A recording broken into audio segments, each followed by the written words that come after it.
രാവിലെ മാർക്കറ്റ് വരെ ഒന്ന് പോട്ടെ. ഇച്ചിരി എന്തെങ്കിലുമൊക്കെ ഒന്ന് വാങ്ങിക്കണം. മഴ നോക്കിയിരുന്നാൽ ഒക്കത്തില്ല, പോയേ ഒക്കത്തുള്ളൂ. വരുന്നോ ഞങ്ങളുടെ മാർക്കറ്റിലേക്ക്? എവിടെയാണ് എന്താണെന്നൊക്കെ അറിയാം. വാ, നമുക്കൊന്ന് ഒരുമിച്ച് പോയിച്ച് വരാം. നല്ല സ്ഥലങ്ങളാണ്. ഹെൽമെറ്റ് ഉണ്ടെങ്കിൽ പുറകിൽ കയറിക്കോ, ഇല്ലെങ്കിൽ അവിടെ നോക്കി നിന്നുകൊണ്ട്. തണുത്തിരുന്നുകൊണ്ടാണോ ഷർട്ടാകാൻ താമസം? ഇതാണ് ഞങ്ങളുടെ വഴി. ഇതിലെ നല്ല തിരക്കുള്ള സമയമാണ്. ഇന്നിപ്പം തിരക്ക് കുറവാണ്, രാവിലെ ആയതുകൊണ്ട്. ഇത്ര സമയമല്ലേ ആയുള്ളൂ. ഇതിലെ കുറച്ചുകൂടെ അങ്ങ് പോകണം. സ്ഥലത്തിൻ്റെ പേരറിയത്തില്ലല്ലോ. ഈ സ്ഥലം കാണുമ്പോൾ ഇപ്പോൾ ഈ ഒരുവിധപ്പെട്ടവർക്കൊക്കെ അറിയാം, ദൂരെയുള്ളവർക്കൊന്നും അറിയത്തില്ലായിരിക്കും ഞാൻ എവിടെയാണ് പോകുന്നതെന്നുള്ളത്. കുറച്ച് നേരം കൂടെ എൻ്റെ കൂടെ വന്നാൽ അറിയാൻ പറ്റും. കണ്ടോ എവിടെയാണ് വന്നതെന്ന്? ഇന്നവിടെ തിരക്കൊന്നുമില്ല. അത്ര രാവിലെ ഞാൻ വന്നു, തിരക്ക് കുറവാണ്. വാങ്ങിച്ചു. ഇനി വേറെ ഒന്ന് രണ്ട് കടയിൽ കൂടെ കയറണം. ഇന്ന് തീരെ കുറവാണ് കേട്ടോ. അല്ലേ അവിടെ ക്യൂ നിൽക്കുന്ന ആൾക്കാർ ക്യൂവാ, റോഡ് മുതൽ ക്യൂവാ. ഇന്ന് ആളൊന്നുമില്ല. സന്തോഷം, പെട്ടെന്ന് പോകാം. ഇത് റാന്നി ടു തിരുവല്ല. നേരെ പോകുന്നത് റാന്നി, ഇത് തിരുവല്ല. തിരിച്ച് അങ്ങോട്ട് പോകുന്നത് മല്ലപ്പള്ളി, തിരിച്ച് ഇടത്തോട്ട് പോകുന്നത് കോഴഞ്ചേരി. ഇപ്പോൾ സ്ഥലം മനസ്സിലായി കാണുമല്ലോ. തിരുവല്ല ബസ്സാണ് പോയത്. ഈ വഴിയെ വേണം പോകാൻ, മല്ലപ്പള്ളി റോഡ്. ഇനി വന്നു, തിരിച്ചാ ജംഗ്ഷനിൽ വന്നു. ചില കപ്പ വാങ്ങിക്കാം, ശകലം പച്ചക്കറിയും വാങ്ങിക്കാം.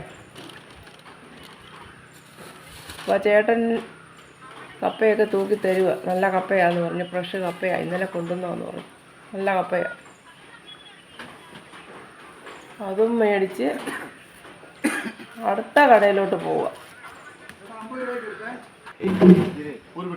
ഇതാണ് നമ്മുടെ മീൻ ചേട്ടൻ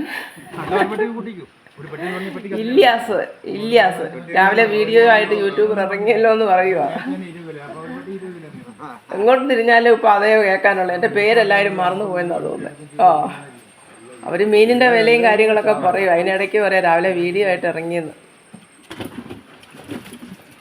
എല്ലാത്തിനും നല്ല വിലയാ. ശകലം വാങ്ങിച്ചതായാലും. മഴ തുടങ്ങി, ഇനി വന്നു വീട്ടിൽ. ഫോട്ടൊന്നും എടുക്കാതെയാണ് പോയത്. അത് കാരണം പെട്ടെന്ന് ഇങ്ങ് പോന്നു. ഇച്ചിരി മീൻ വാങ്ങിച്ചു, ഇച്ചിരി ഇറച്ചി വാങ്ങിച്ചു, ഇച്ചിരി വെജിറ്റബിളൊക്കെ വാങ്ങിച്ചു, കപ്പ വാങ്ങിച്ചു. ഇനി ഇതെല്ലാം ഒന്ന് തയ്യാറാക്കാം.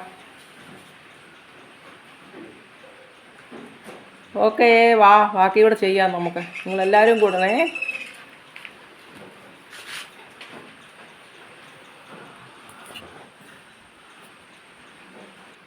രാവിലെ എല്ലാം ശരിയാക്കട്ടെ. ഒരു നാട്ടിൽ കപ്പയല്ലൂ എന്ന് പറയും, ഒരു നാട്ടിൽ കപ്പ ബിരിയാണി എന്ന് പറയും, പിന്നെ ഒരു നാട്ടിൽ ഏഷ്യാടെന്ന് പറയും. അതെവിടാന്ന് എനിക്കറിയത്തില്ല.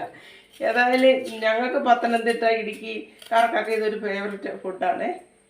ഇതൊക്കെ കഴിക്കാനായിട്ട് എൻ്റെ വീഡിയോ ഒക്കെ കണ്ടിട്ട് നല്ല അഭിപ്രായം പറയുന്നവരുണ്ട്. എനിക്ക് അവർ വലിയ ഇഷ്ടമാണ്.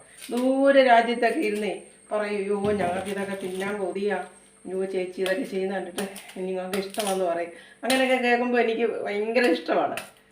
പിന്നെ അന്നേരം പിന്നെ ഓരോരുത്തർ വാർഡ് കമൻറ്റ് പറയുന്നത്, അതൊക്കെ ഞാൻ നോക്കിയിട്ട് മറ്റുള്ളവരെ പറയുന്ന ചീത്ത ഓർത്താൽ എന്നെ പറയുന്നതൊന്നും എനിക്കൊരു നാണവും ഇല്ല. ഇപ്പോൾ ഒരു പേടിയും ഇല്ല. പറഞ്ഞോട്ടെ, അത് പറയുന്നത് കൊണ്ടാണ് എനിക്ക് പുതിയ പുതിയ വീഡിയോ ചെയ്യാനായിട്ട് നല്ല പ്രചോദനം കിട്ടുന്നത്. അപ്പോൾ എൻ്റെ വീഡിയോ കണ്ട് ഇഷ്ടപ്പെട്ട് ലൈക്കും ചെയ്യണം കേട്ടോ. ഞാൻ ഈ വാചകമൊക്കെ അടിച്ചാൽ ലൈക്കും ചെയ്യണം, ഷെയറും ചെയ്യണം. ഇപ്പോൾ ഏഷ്യാഡിന് ആവശ്യമായ വാരിയല് ഞാനത് കഴുകി വൃത്തിയാക്കി വെച്ചിരിക്കുവാണേ. അത് റെഡിയാകട്ടെ, എന്നിട്ട് നമുക്ക് റെഡിയാക്കിയിട്ട് കാണാം. റെഡിയായി ഇളക്കിക്കൊണ്ടിരിക്കുവാണ്. എനിക്കിന്ന് 2-3 ഗസ്റ്റുകളുണ്ടേ. അതിലൊരാൾക്ക് കപ്പ ബിരിയാണി വേണം. നിങ്ങൾക്കും വന്നാൽ കഴിക്കാം കേട്ടോ. ഒരാൾക്ക് കപ്പ ബിരിയാണി വേണം, ഒരാൾക്ക് കപ്പ വേവിച്ചത് വേണം. അപ്പോൾ ഒരാൾക്ക് കപ്പ ബിരിയാണി വിളമ്പിയേ. അവരെൻ്റെ കപ്പ ബിരിയാണി കുക്ക് ചെയ്യുന്ന കണ്ടിട്ട്, എൻ്റെ വീഡിയോ കണ്ട് ഇഷ്ടപ്പെട്ടിട്ട് വേറൊരു സ്ഥലത്തു നിന്ന് അവർ ഹസ്ബൻഡും വൈഫും കൂടെ വന്നതാണ്. അവർക്ക് ഇന്നിങ്ങനെ കഴിച്ചേ ഒക്കത്തുള്ളൂ. അപ്പോൾ ഒരാൾക്ക് കപ്പ വേവിച്ചത് മതി, കറി വേറെ സെപ്പറേറ്റ് കൂട്ടിക്കൊള്ളാൻ പറഞ്ഞു. അപ്പോൾ അവർക്ക് വീഡിയോയ്ക്ക് മുന്നിൽ വരാൻ ഭയങ്കര മടി. അപ്പോൾ ഞാൻ പറഞ്ഞു വേണ്ട, കഴിച്ചോളാൻ പറഞ്ഞു. ഇങ്ങനെ ആർക്കൊക്കെ കഴിക്കാൻ വരണമെന്ന് ആഗ്രഹമുണ്ടോ പറഞ്ഞു, ഞാൻ തയ്യാറാക്കി തരാം കേട്ടോ. അപ്പോൾ ഏഷ്യാണ് അല്ലെങ്കിൽ കപ്പ ബിരിയാണി. അപ്പോൾ അതിൻ്റെ ഇതുണ്ട്, എൻ്റെ കറിയുണ്ട്.